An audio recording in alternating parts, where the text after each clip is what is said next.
Hello, everyone, and welcome. I'm excited to kick off our session today with our first slide, titled Mega Goal 1.1. We are focusing on Unit 3, which is called What Will Be, Will Be. Today's presentation will include listening and discussion activities, so get ready to engage and participate. In the next few minutes, we'll explore the key concepts of this unit and how they apply to our learning. Let's get started and make this session both informative and enjoyable. Let's take a moment to look at what our lesson objectives are today. First, we want to make predictions about the future, which means thinking ahead and imagining what might happen based on what we know. Next, we'll find the answers to questions about the text, so it's important to understand the material thoroughly. Then, we'll discuss some questions related to the text to deepen our understanding. These objectives are all connected to our overall theme of exploring science fiction. Science fiction often invites us to make predictions and think creatively about what the future could look like. By the end of this lesson, you'll be better equipped to complete sentences from the text and answer questions accurately, helping you engage more fully with the topic. So let's start with a fun question. Who is your favorite author? Think about the person whose writing really resonates with you. It could be someone famous or maybe a local writer you admire. Now, have you ever read a novel? If not, no worries. We'll explore different kinds of books today. When I ask what kinds of books you read, I want you to consider whether you prefer stories, informational texts, poetry, or maybe even comics. This warm-up is designed to get you thinking about your reading habits and preferences. Understanding what you enjoy helps us see how reading connects to your interests and can make learning more engaging. Throughout this presentation, we'll see how reading different kinds of books can expand your knowledge and vocabulary, which is essential for your language development. So, keep these questions in mind as we move forward. All right, let's take a look at this slide. We're focusing on understanding what a century is and how it helps us organize history.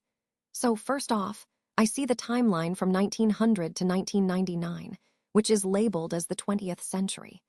That's a great example because it helps us see how a century covers a span of 100 years. Then, we have the years 1800 to 1899, which is the 19th century. And earlier, from 2000 to 2099, which is the 21st century. Now, the key question here is, what century are we in now? Well, as of today, we're in the 21st century. It's important to note that centuries are counted in order, starting from the year 1. So, the 20th century was from 1901 to 2000, and the 21st century started right after that, from 2001 onwards. When we ask, what is a century? We're talking about a period of 100 years. It's a way to group and understand history in manageable chunks. Recognizing centuries helps us see patterns, advancements, and changes over time. So, in the context of our overall theme, understanding centuries helps us grasp the flow of history and how different periods connect. It's a simple but powerful way to organize the story of humanity.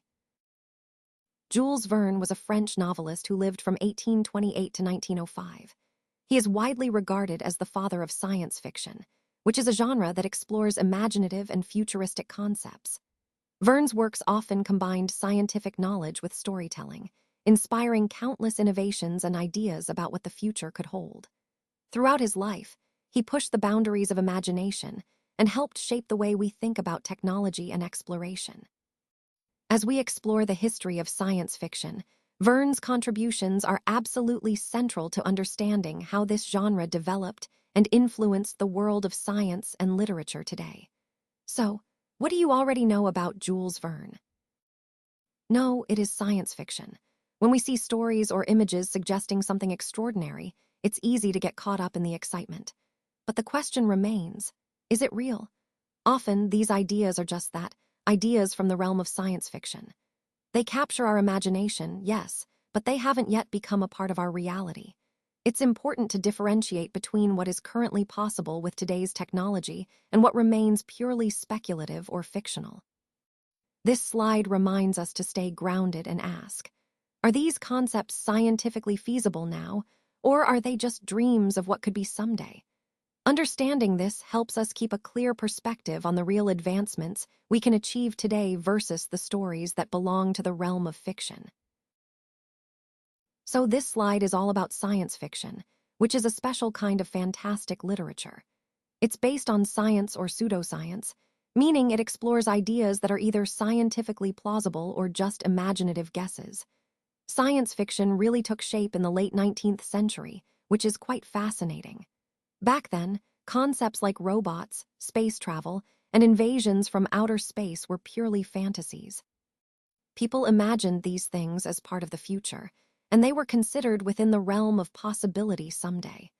Today, of course, many of these ideas have become reality or are actively being explored. This genre helps us think about the future and pushes the boundaries of what we think is possible, connecting directly to the broader theme of exploring human creativity and scientific progress. Let's find the question that Jules Verne asked. What is the word we use when talking about the future? Today, we're going to explore Jules Verne and his unique vision of what the future might hold. As we go through, keep in mind how his ideas were ahead of his time and how they still inspire us today. So, let's dive in and discover the questions Jules Verne was pondering about what lies ahead. Let's take a moment to focus on how we identify different time references in texts. First, find the sentences that talk about the future. These often include words like will, going to, or future. Recognizing these helps us understand what's ahead or what someone plans to do. Next, look for sentences that talk about the past. These usually contain words like went, had, or was. These tell us about events that already happened or experiences someone has had. In this slide, the key point is to distinguish between past and future references because it helps us understand the timeline of information. This skill is crucial for analyzing texts effectively, especially when we're trying to get a clear picture of how ideas develop over time. Remember, being able to pinpoint these time indicators connects to the overall theme of understanding context and sequence in communication. So, whether you're reading a story or analyzing a report, spotting these cues will make your comprehension much sharper. Let's talk about skimming, which is the ability to see quickly and grasp the main ideas without reading every word. When we think about vision, it's not just about eyesight. It's about the ability to see beyond the present, to imagine possibilities and future outcomes. Now imagine a vision of the future, a clear picture of what could be, what might be. The question is, what is the title of this kind of visionary thinking? It often relates to ideas or concepts that inspire us to look ahead and plan accordingly. When I say he could see into the future, I mean someone who has an almost prophetic ability to anticipate what's coming next. It's like having a mental forecast, a foresight that guides decisions today. And that's why people call him a visionary, because he looks beyond the immediate and envisions what could be, not just what is. This kind of thinking is crucial to innovation and progress, aligning perfectly with our overall theme of forward thinking and strategic insight. Let's take a look at these images and see what they have in common. First, we have a toaster, which is a common kitchen appliance used for toasting bread. Next, there are typewriters, which are older devices used for writing and printing text before computers became widespread.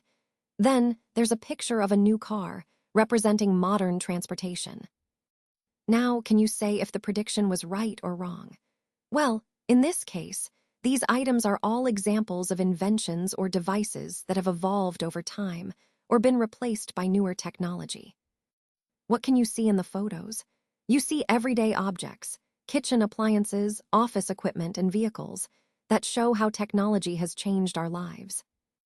This connects to our overall theme of technological progress and innovation. Understanding these examples helps us see how inventions shape our daily routines and how newer technologies often replace older ones. Let's take a moment to focus on the key points here. First, it's important to understand the main ideas we want to communicate. These are the foundational concepts that support our overall message. When we read through this content, think about how each point connects to the bigger picture we're trying to paint. Remember, the most important concepts are highlighted because they serve as the core takeaways for our audience. We want to ensure these resonate and are clearly understood. Connecting these points to the overall theme is crucial because it helps reinforce why this information matters and how it integrates into the broader narrative we're sharing today. So, as we go through this slide, keep in mind how each element contributes to a comprehensive understanding and supports the bigger story we're telling. Now, let's talk about what happens after reading. When I think about it, I often find myself touching my hair, maybe as a habit or just to relax. It's interesting how these small actions can be connected to our daily routines. Moving to the kitchen, this is usually where the real action happens. Cooking, preparing meals, or sometimes grabbing a snack. It's a central hub in our homes. Many of us have used various foods, and that ties into the idea of convenience, like opting for fast food when time is tight. Fast food has become a common choice, especially during busy days or when we're craving something quick and satisfying. All of these points, hair, kitchen, used, fast food, connect to a larger theme about how our environment and habits influence our choices and behaviors. And sometimes, these choices lead us on unexpected adventures, whether trying new recipes, exploring different cuisines, or just discovering new ways to enjoy our time. So this slide really highlights the everyday actions and decisions we make after reading or reflecting, and how they shape our routines and experiences. After reading, I want to emphasize how crucial it is to process what we've just learned. This step helps solidify the information in our minds and ensures we're truly understanding the key concepts. It's not just about skimming through the material, but actively engaging with it, asking questions, making connections, and reflecting on how it applies to our own experiences. Remember, the goal here is to turn passive reading into active learning. This way, we're better prepared to apply the knowledge effectively and retain it longer. So, take a moment after reading to pause, think about the main points, and consider how they fit into the bigger picture we've been discussing today. This practice ultimately reinforces our learning and makes the information more meaningful. Write 2 predictions. When we think about the future of this field, it's important to consider what might come next. The first prediction is that we'll see even more advanced integration of technology into everyday life, making processes faster, more efficient, and more personalized. This means smarter systems that can adapt to individual needs seamlessly. The second prediction is that ethical considerations will become even more central as technology becomes more powerful. We'll need to develop frameworks to ensure these innovations are used responsibly and fairly. These predictions tie back to our overall theme of growth and responsibility in this evolving landscape. It's an exciting time, and these future directions will shape how we continue to innovate and improve. All right, let's wrap things up with some practical application. On workbook page 239, you'll find exercise A, which is your homework for this section. This exercise is designed to help you reinforce what we've discussed today by applying the concepts in a real-world context. Remember, the key points we've covered, whether it's understanding the core principles or how to implement them, are essential for mastering this material. I encourage you to approach the exercise thoughtfully, connecting it back to the overall theme of our presentation. Doing this will not only deepen your understanding, but also prepare you to use these skills confidently in your own work. So, take your time, review the concepts, and see how they come together in this practical task.